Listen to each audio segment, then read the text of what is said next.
So hello everyone, welcome to day 3। आज हम लोग फंडामेंटल एनालिसिस का जो क्लास है उसको एंड कर देंगे और अगले क्लास से हम लोग शुरू करेंगे टेक्निकल एनालिसिस, जिसके में आप ट्रेडिंग और स्टॉक्स को खरीदने टाइम भी आपको एक छोटा सा टेक्निकल एनालिसिस करना पड़ता है अगर आप इन्वेस्टमेंट करना चाहते हैं तो। लेकिन फिलहाल हम लोग अभी फंडामेंटल एनालिसिस सीख रहे हैं और आज सबसे इंपॉर्टेंट चीज़ सीखने वाले हैं वो है अर्निंग पर शेयर और पीई रेशियो, जिसको कहते हैं प्राइस टू अर्निंग रेशियो। तो ईपीएस क्या होता है ये देख लीजिए। देखिए, ईपीएस का मतलब होता है अर्निंग पर शेयर।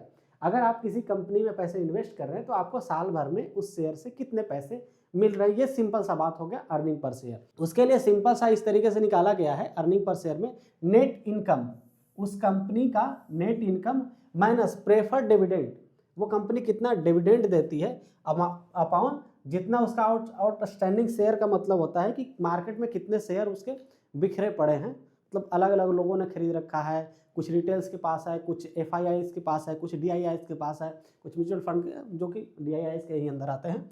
तो उन सब के पास में जितना शेयर है अपॉन उस कंपनी का जितना इनकम हुआ है माइनस उसने जितना डिविडेंड दिया। डिविडेंड समझते हैं ना, जैसे आईटीसी कंपनी है, वो हर साल जो प्रॉफिट करती है उसके में से कुछ हिस्सा अपने शेयर धारकों को दे देती है। जब वो उसके अकाउंट में डायरेक्ट जाता है, उनके अकाउंट में पैसे जाते हैं डायरेक्ट, ना कि शेयर में लिस्ट किया जाता है, मतलब एडिशन किया जाता है, वहीं पे उनके अकाउंट में चला जाता है, तो वो डिविडेंड होता है। ठीक है, हर साल वो आते रहता है, चाहे 6 महीने 3 महीने, वो कंपनी के ऊपर डिपेंड करता है, अलग अलग कंपनियों के ऊपर।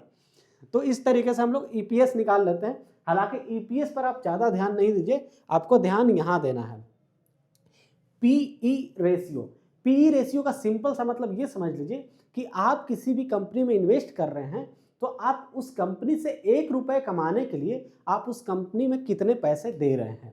लेट से अगर आपको 1 रुपये उस कंपनी को कमाने के लिए उस कंपनी से 20 रुपये देने पड़ रहे हैं और कोई और कंपनी है जो कि सेम उसी तरीके की कंपनी है, अगर वहाँ पे आपको 1 रुपये कमाने के लिए 30 रुपये देने पड़ रहे हैं, तो कहाँ आपको महंगा पड़ रहा है? तो सिंपल सी बात है, जो दूसरी वाली कंपनी है वहाँ पे आपको महंगा पड़ रहा है। सो वो पीई रेशियो से डिसाइड हो जाता है। तो पीई रेशियो निकाला कैसे जाता है? Share price upon earning per share, मतलब उस कंपनी का जो भी शेयर प्राइस है अपॉन वो हर साल कितने पैसे अर्न कर रही है वो शेयर, उससे पता चल जाता है। ठीक है, अब नेक्स्ट बढ़ते हैं, इसको फॉर्मूला दिखाते हैं किस तरीके से होता है। यहाँ पे आपको दिख रहा होगा कुछ कंपनियों हैं, आईटी कंपनी का जो कुछ डेटा है वो यहाँ पे शो हो रहा होगा। ये टीसीएस है, इन्फोसिस है, एचसीएल टेक है, ये सारी कंपनियां हैं। यहाँ पे पी रेशियो जो है एक का 33 है, एक का 28 है, 43 है, इस तरीके से सेम कैटेगरी की कंपनियां हैं। ठीक है, सारा सेम काम ही है इन लोगों का। टीसीएस और इन्फोसिस ऑलमोस्ट एक ही जैसे काम करते हैं। ठीक है, टीसीएस जो बहुत बड़ी मार्केट कैप की कंपनी है और जो इन्फोसिस है वो थोड़ा सा कम है। फिर भी यहाँ पे आप पी रेशियो अगर देखते हैं तो यहाँ पे एक का 33 है, एक का 28 है।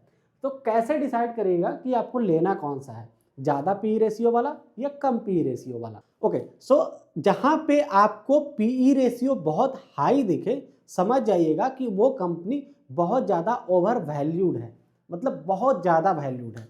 अगर जिसका प्राइस थोड़ा कम है या फिर मीडियम में चल रहा है, समझ लीजिए कि वही कंपनी आपको इन्वेस्ट करने लायक है। जैसे कि यहाँ पे आप देखेंगे टेक महिंद्रा के अंदर आपका जो पीई रेशियो है वो 58 है, ऑलमोस्ट 28 ये जो इन्फोसिस है इससे डबल है।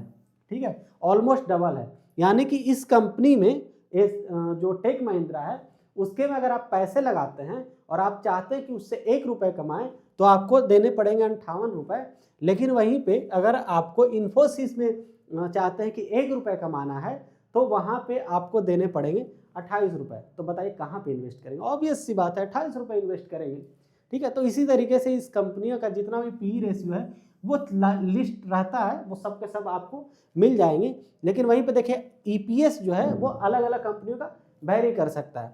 अब ईपीएस जो कैसे वैरी कर रहा है, यहाँ पे देखिए इसका जो प्राइस है टीसीएस का वो है 4355 इस टाइम तक, लेकिन इसका ईपीएस जो है 130 रुपये है, ज़्यादा है बाकी सबके मुकाबले, क्योंकि इसका जो शेयर प्राइस है वो ज़्यादा है। वहीं पे देखिए इन्फोसिस का शेयर प्राइस जो है वो 18-1900 के आसपास में है, तो इसका ईपीएस भी 66 रुपये के आसपास में है, इसलिए इसका पी रेशियो भी कम है। अगर कंपैरिजन करके देखेंगे इसकी वजह से नहीं कम है कि इसका प्राइस कम है, इस वजह से कम है कि उसके कंपैरिजन में ये ज़्यादा पैसे निकाल करके दे रही है।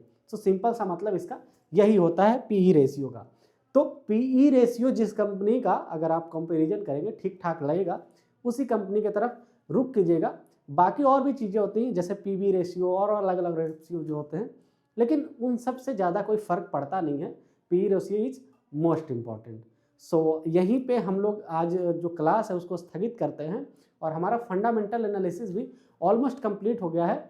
बाकी जो अगर आपको और ज़्यादा जानना है फंडामेंटल एनालिसिस के बारे में, किसी भी कंपनी के बारे में अगर आप और डीप से जानना चाहते हैं, तो जो स्टॉक मार्केट मास्टरी प्रोग्राम है उसके में मैंने कंपनी का एक एक चीज़ डिटेल में बताया है, तो आप वहाँ भी जा करके उस चीज़ को पढ़ सकते हैं। बाकी आपको ऐसे ज़रूरत कोई ख़ास होगी नहीं उस चीज़ों की। हाँ, कल से ट्रेडिंग वाली क्लास है, तो आपको वो चीज़ों पे बहुत अच्छे से गौर करके सीखना है जो कि आगे आपको काम में आएगा। सो मिलते हैं हम लोग नेक्स्ट वीडियो में, तब तक के लिए जय हिंद।